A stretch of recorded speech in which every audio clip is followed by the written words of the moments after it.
इस सेगमेंट में हम लोग डिस्कस करेंगे relative and centre of mass coordinates.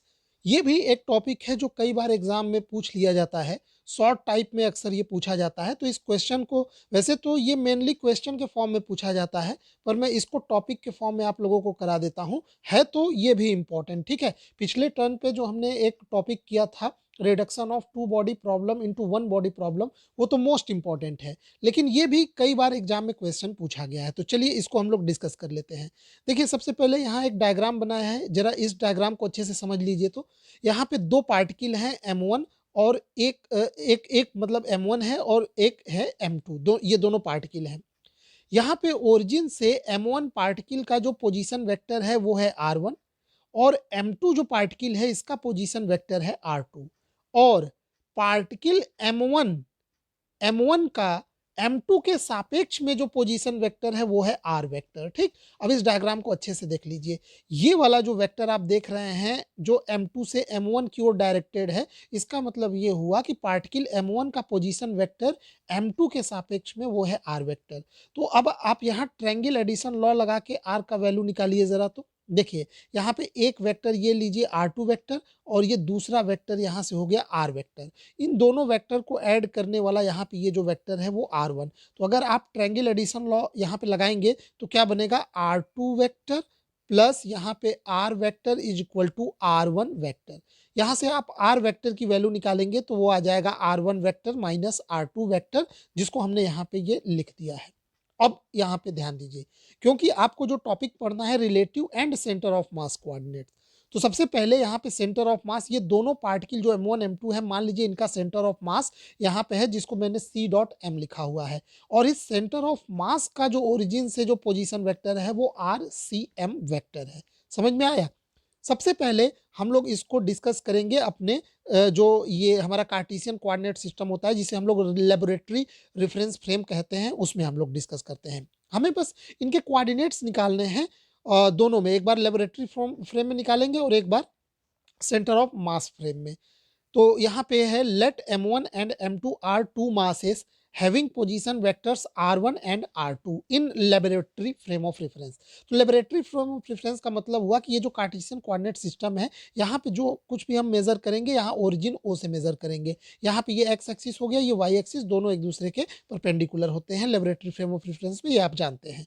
तो यहाँ पे इस फ्रेम ऑफ रेफरेंस में सेंटर ऑफ मास का जो पोजीशन वेक्टर है वो क्या हो जाएगा, वो आप लोग सभी जानते हैं कैसे निकलेगा। देखिए, यहाँ पे ये जो पोजीशन वेक्टर है वो कैसे निकलेगा, वो निकलेगा M1 into R1 plus M2 into R2 बटे M1 प्लस M2। ये फॉर्मूला आप लोग जानते हैं, सेंटर ऑफ मास का पोजीशन वेक्टर ऐसे निकलता है, ठीक। हालांकि अगर इक्वेशन फॉर्म में पढ़े होंगे तो ये आप लोग ऐसे पढ़े होंगे, M1 plus M2, M1 plus M2 RCM centre of मास बराबर M1 R1 plus M2 R2। तो यहाँ से RCM का वैल्यू हम लोग निकाल लिए। अब देखिए, if R is the position vector of M1 relative to M2, ये अभी अभी मैंने आपको बताया था कि R जो है वो M1 पार्टिकल का पोजीशन वेक्टर है M2 के सापेक्ष में, देन ये फॉर्मूला आ जाएगा R vector equal to R1 minus R2 vector. तो यहाँ से आप R2 वेक्टर की वैल्यू निकाल लीजिए, R2 vector equal to R1 minus R हो जाएगा। क्लियर? अब हम लोग क्या करेंगे, हमको ये वैल्यू निकालना है। अब इक्वेशन नंबर 1 में देखिए, ये इक्वेशन 1 है, इसमें हम लोग R2 की वैल्यू पुट कर देते हैं, हमें R1 का मान निकालना है। देखिए, अगर आपको ऑब्जेक्टिव नहीं समझ में आ रहा है तो आप इतना समझिए, R1 और R2 का वैल्यू हमको निकालना है, एक बार लेबोरेटरी फ्रेम ऑफ रेफरेंस में और एक बार centre of mass frame of reference में। तो यहाँ से RCM इक्वल टू, ये जो आप देख रहे हैं इक्वेशन, इसमें हम लोग R2 की वैल्यू यहाँ पे पुट कर दिए हैं, ठीक। जो कि अब पूरा ये इक्वेशन R1 और R के फॉर्म में आ गया। तो यहाँ से हमने ये वैल्यू निकाल लिया, RCM की वैल्यू निकाल लिया, ये इसी को सॉल्व करके, और अब हमारा यहाँ से ये R1 की वैल्यू निकल गया, ठीक। लेकिन एक चीज और, अगर दो पार्टिकल का सिस्टम है तो हम लोग जानते हैं इसका रिड्यूस्ड मास म्यू कैसे निकाला जाता है, mu equal to M1 M2 बटे M1 प्लस M2। अब इस इक्वेशन को हम लोग रिड्यूस्ड मास के टर्म्स में निकाल लेते हैं। तो देखिए, यहाँ पे ये इसकी वैल्यू क्या हो जाएगी, क्योंकि म्यू की वैल्यू इतनी है, तो यहाँ से ये म्यू बटे अगर आप M1 कर देंगे तो देखिए ये M2 बटे M1 प्लस M2, यानी इसका वैल्यू हम क्या लिख सकते हैं, म्यू बाई M1। तो यहाँ से जैसे ही हम म्यू बाई M1 इसके जगह पुट करेंगे तो ये हमारा R1 वेक्टर आ गया, R1 vector equal to RCM plus mu by M1 into R।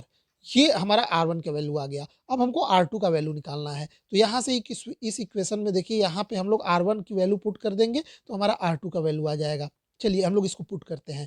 यहाँ पे देखिए ये R1 की जगह हमने ये पूरा लिख दिया और ये R वेक्टर है। इसको अब हम लोग सॉल्व करते हैं। तो इसको सॉल्व करेंगे तो यहाँ तक तो आ जाएगा, ठीक है। म्यू का हम लोग यहाँ पे वैल्यू रख दिए हैं, ठीक। तो ये M1 से M1 यहाँ पे कैंसिल आउट हो जाएगा और ये बचेगा M2 बटे M1 प्लस M2 और इसको ये -1 है, इसको सॉल्व करिए तो यहाँ पे देखिए और इक्वेशन सिंप्लीफाई हो जाएगा और लास्ट में आप यहाँ पे पहुँचेंगे, ठीक। बहुत सिंपल कैलकुलेशन है, आप लोग इसको वीडियो पॉज़ करके अच्छे से देख सकते हैं। इसमें कुछ भी ऐसा नहीं है जो रॉकेट साइंस हो आपको ना समझ में आए। तो यहाँ पे ये M1 बटे M1 प्लस M2 आ गया और आप जानते हैं इसका वैल्यू अगर आप निकालें तो देखिए M1 बटे M1 प्लस M2 का वैल्यू म्यू बाई M2 आएगा। तो यहाँ पे म्यू बाई M2 रख दीजिए तो ये हमारा R2 वेक्टर निकल गया। ये रहा R1 वेक्टर और ये रहा R2 वेक्टर, ठीक है। अब हम लोग सेम प्रॉब्लम को अगर centre of mass coordinate system में डिस्कस करें, in the case of centre of mass coordinate system, तो वहाँ पे RCM 0 हो जाएगा क्योंकि centre of mass coordinate system में ये हमारा ओरिजिन वहाँ पे चला जाता है जहाँ पे सेंटर ऑफ मास होता है। मतलब ये ओरिजिन हमारा डिस्प्लेस होकर यहाँ सेंटर ऑफ मास पे आ जाएगा और ये सब पूरा सब खत्म हो गया, यानी RCM इक्वल टू 0। अब यहाँ हमारा ओरिजिन हो गया तो यहाँ से हम लोग ये M2 पार्टिकल का पोजीशन वेक्टर और सेंटर ऑफ मास से M1 पार्टिकल का पोजीशन वेक्टर निकाल लेंगे। ये हमारा सेंटर ऑफ मास में कोऑर्डिनेट्स हो जाएगा इस सिस्टम में। तो इसके लिए हमें बस कुछ करना नहीं है, ये R1 और R2 के इक्वेशन में हम लोग RCM बराबर 0 रख देंगे और मान लेंगे कि जब हम लोग सेंटर ऑफ मास कोऑर्डिनेट में डिस्कस कर रहे हैं इस प्रॉब्लम को, तो यहाँ पे M1 और M2 के पोजीशन वेक्टर R1 डैश और R2 डैश है। क्यों? क्योंकि देखिए यहाँ पे लेबोरेटरी फ्रेम में ये M1 पार्टिकल का पोजीशन वेक्टर R1 हो गया और इसका हो गया R2, लेकिन सेंटर ऑफ मास फ्रेम में ये हमारा ओरिजिन हो गया। तो यहाँ से M1 वाले पार्टिकल का पोजीशन वेक्टर R1 डैश मान लेते हैं और यहाँ से इधर इसका पोजीशन वेक्टर R2 डैश मान लेते हैं। मानना ही पड़ेगा क्योंकि ये वाला तो अब ये इधर का ये पूरा खत्म हो गया। अब हमारा ओरिजिन यहीं से सेंटर ऑफ मास पे हो गया। तो चलिए उस इक्वेशन में हम लोग क्या करेंगे, R1 की जगह R1 डैश रखेंगे, R2 की जगह R2 डैश और RCM बराबर 0 रख दीजिए। तो देखिए पहला इक्वेशन क्या बन जाएगा, पहला इक्वेशन बन जाएगा R1 डैश इक्वल टू ये तो हो गया 0 plus mu by M1 into R vector. तो ये हमारा पहला इक्वेशन यहाँ पे ये R1 डैश का मिल गया। दूसरा इसी इक्वेशन में देखिए R2 वाले में, तो ये R2 डैश बराबर ये तो 0 हो जाएगा, ये माइनस में आ गया। तो एक R1 डैश ये प्लस में और एक R2 डैश यहाँ पे माइनस में, और ये समझ में भी आ रहा है कैसे। देखिए अगर आप इसका ओरिजिन मान लिए तो अगर इधर वाला आप वैल्यू प्लस में लेते हैं तो ऑटोमेटिक अपोजिट वाला माइनस में आना ही चाहिए क्योंकि अब हमारा ओरिजिन यहाँ पे है, ठीक है। तो ये आ भी रहा है, एक R1 डैश ये प्लस में आया तो दूसरा क्या आया माइनस में, अगर ये प्लस में आता तो ये माइनस में आता। ठीक इसी को हम लोग बोलते हैं relative and centre of mass coordinates. ठीक ये चारों इक्वेशन 1 2 ये centre of mass coordinate system में और ये और ये 2 ये चारों इक्वेशन ये हमारा नॉर्मल लेबोरेटरी फ्रेम में यानी कार्टेशियन कोऑर्डिनेट सिस्टम फ्रेम में।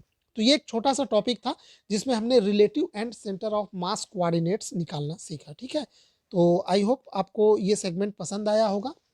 नहीं भी पसंद आया तो भी आप इसको तैयार करके जाएंगे, ये बहुत बार एग्जाम में पूछ लेता है, 1-2 बार वीडियो देख लेंगे समझ में आ जाएगा। ठीक है, और बाकी सारे अगर आपको इसी यूनिट के वीडियो देखने हैं तो इसी वीडियो के डिस्क्रिप्शन बॉक्स में चले जाइए, वहाँ पूरे बीएससी फर्स्ट सेमेस्टर फिजिक्स का जो पूरा 8वां यूनिट होता है 8वां यूनिट का प्लेलिस्ट का वहाँ पे लिंक आपको मिल जाएगा। ठीक है, इससे सारे यूनिट्स के आपके जो सारे यूनिट्स के जो सारे टॉपिक हैं वो बिल्कुल क्रम से वहाँ पे वीडियो बना है, वहाँ से आप पूरा अपना प्रॉपर ये कोर्स कर सकते हैं। ठीक है, कुछ भी इस चैनल पे हिडन नहीं है, जो भी मेरे इन्फॉर्मेशन है वो सभी यूट्यूब पे ओपन है सभी के लिए। ठीक, वहाँ से आप पूरा कोर्स कर सकते हैं, मैं एक भी टॉपिक नहीं छोड़वाऊंगा, सारे टॉपिक मैं कवर कराऊंगा। ठीक है, तो इस सेगमेंट में बस इतना ही। वीडियो देखने के लिए आपका बहुत बहुत धन्यवाद।